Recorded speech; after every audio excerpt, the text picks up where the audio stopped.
sa sinabi ng First Lady, dapat na ba mag-resign yung Vice President sa gabinete? Tingin ko, hindi mo naman kinakailangan maging sobrang matalino o mataas ang IQ para isipin na yun yung direksyon nitong spontaneous na interview na to. No? Na parang, huy! No? Sobrang manhid ka ba?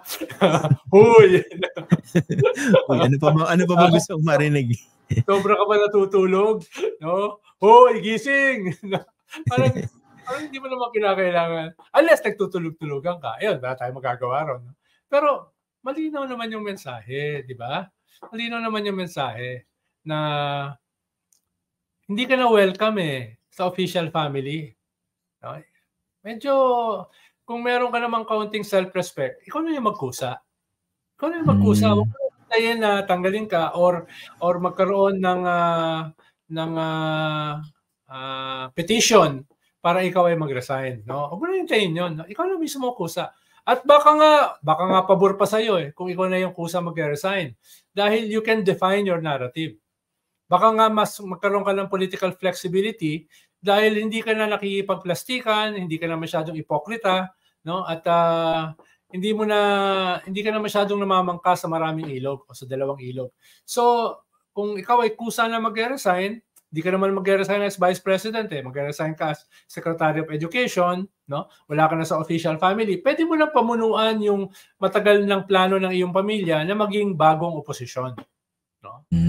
So, pwede mo na kahit ano, no? Pwede mo nang suportahan yung call ng iyong kapatid na mag-resign ka na, President Bongbong Marcos. Pwede mo na suportahan yung mga threats ng iyong tatay, di ba? Pwede mo nang suportahan yung Romanov Mussolini threat ng iyong kapatid, no? So, balik talaga, no? So, pwede mo nang gawin ngayon yan. So, hindi ka na mahihirapan masyado. Kaya, i-heed mo na yung writing on the wall, no? Yun yung klarong mensahe nito no? Wag mo lang gayahin yung ex-human rights lawyer na kahit kaunting pride na wala na. Wag mo lang gayahin yung dating spokesperson, no? Na ilang beses na nilaglag ng kanyang principal, ilang beses nang nilaglag ng kanyang presidente, patalon-talon pa doon sa part 2 na Davao Rally, di ba? Siguro naman baka may kaunti namang mas lamang naman sa self-respect yung Vice President kesa doon sa ex-human rights lawyer. Talagang pinag-iinitan niya yung dating tagapagsalita ng mahal na Pangulong Duterte. Kayo talaga. Pero ito, that piece of advice for Vice President Sara Duterte was brought to you by former presidential political advisor Ronald Llamas. Libreng advice yan. May GCash account ka ba? Pwede doon na lang ipadala.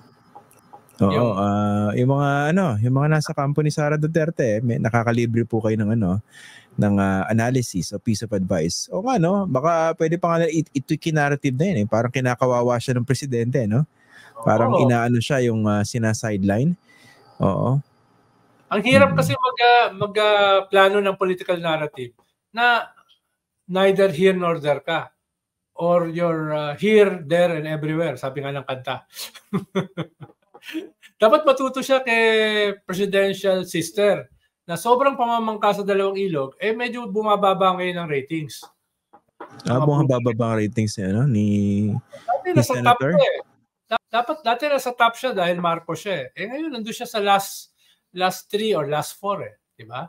Dahil nga, syempre, ayaw sa kanya nung binabatikos niya na gobyerno at hindi rin kumpleto yung tiwala sa kanya nung mga kinakampihan niya ng mga bagong oposisyon o yung mga Duterte camp. So, later on, saan ka pupulutin? No? Baka ganun na mangyari rin kay Vice President kung hindi niya i-resolve itong mga contradiction sa kanyang pagiging bahagi ng official family and at the same time, lahat ng kanyang kaalyado, lahat ng kanyang kapamilya, binabanatan yung kanyang boss. Di ako agree dyan. Karamihan naman sila hindi ka naman agree. Agree naman ako sa sinabi niyo kanina, magandang gabi. Okay naman, agree naman ako doon. Pero dito sa part na to, hindi, parang ibang animal kasi. Hindi po literal yung sinasabi kong animal, ha. Ibang animal yung Sara Duterte. I mean, as a political figure. Again, inuulit ko po sa mga hindi nakakaunawa ng paggamit ng tamang lingwahe, when I said animal, hindi po yung literal na animal. Okay? So, ibang political figure si Sara Duterte. I think kumpara naman kay Amy Marcos. I'm not sure whether that particular framework would fit her situation now. Na talagang babagsak dahil namamangka sa dalawang ilog. Ganun ba 'yan? Baka hindi naman ganun kabilis ang pagbagsak. Pero halimbawa, itong mga nakaraang survey, nilampasan na siya ng isang neophyte senator. Sa isang survey lang yun. Pero sa ibang mga surveys, lamang pa rin siya eh. Pero kaunti. Ibig sabihin, at the very least, dikit na sila. At para sa kanya na for a long time, siya yung nag-iisa sa top. Delikado yan. Because it's the trajectory eh. Diba? Yun yung baka mayroon pang iba na humabol, no? Hindi lang tong neophyte senator. Dahil nakaramdam o nakakita ng vulnerability yung mga may ibang plano o ambisyon sa 2028. So, yun yung writing on the wall na dapat i-heed ng Vice President. Okay. Ito, comment.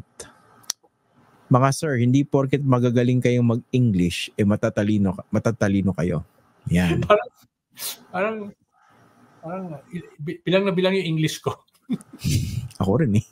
Kaya man ako na English kanina kasi medyo lang. Pasensya na po.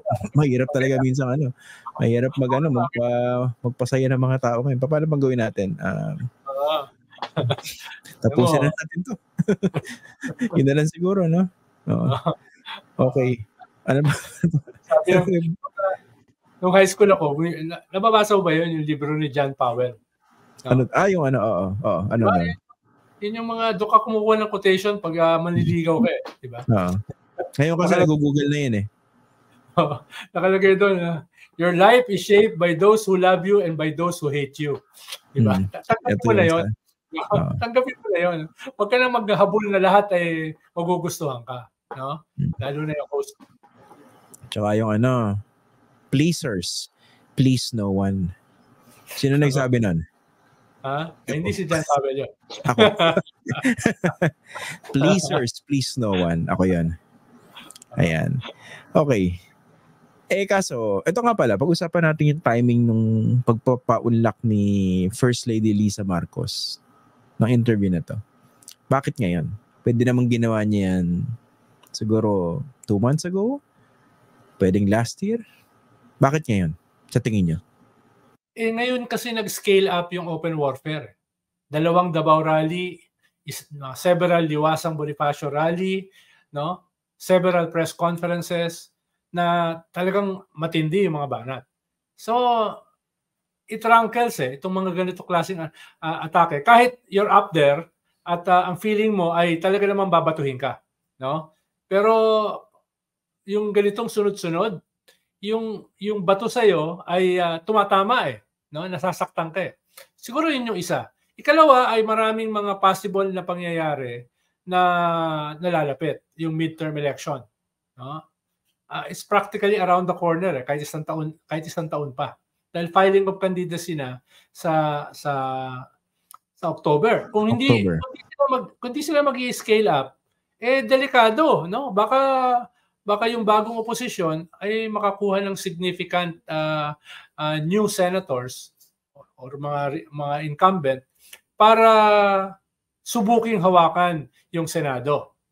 Ikatlo, next week may bubuing kilusan, anti-war movement, no? Led by the Duterte.